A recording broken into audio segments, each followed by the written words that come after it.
All right, Apple CEO Tim Cook meeting with Indian Prime Minister Narendra Modi today after the opening of Apple's first retail store in Mumbai on Tuesday. Cook posting this photo to his Twitter account. The high-profile meeting is part of a wider strategy Apple is pursuing in India. Yahoo Finance's Ali Garfinkel here with those details. Hi there, Ali. Hi, Dave. So to say that this is a big week for Apple in India is almost understating it. Remember, that first retail location in Mumbai was inaugurated by Cook himself, who then, of course, went on to meet with Prime Minister Modi. Now, this also comes just a couple months after Apple announced plans to move 25% of its iPhone production to India. And Cook himself has actually talked about being really bullish on the country.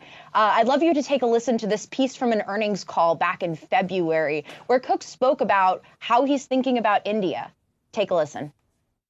We actually did fairly well through COVID in India, and I'm even more bullish now on the other side of it, or hopefully on the other side of it. And that's the reason why we're investing there, with bringing retail there and bringing the online store there, and putting a significant amount of energy there. I'm very bullish on India.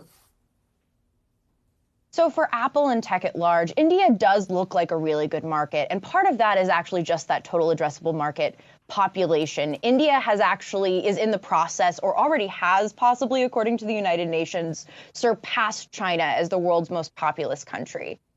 That said, India isn't exactly a slam dunk, easy hole-in-one. It's important to kind of remember that there are supply chain and financial infrastructure challenges in India, so it's not necessarily an easy climb from Apple for here. They also have a famously complicated bureaucracy, so that governmental involvement and governmental buy-in for Apple and for tech is going to be key. I think it's also important to just zoom out here a little bit. I had one source, a senior fellow at Brookings named Daryl West.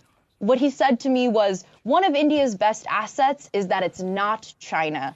So as much as this is about India, Dave, I think it's also important that we're seeing reflected back at us a changing geopolitical landscape. Fascinating times ahead for Tim Cook and Apple. Ali Garfinkel, thanks so much. Appreciate that.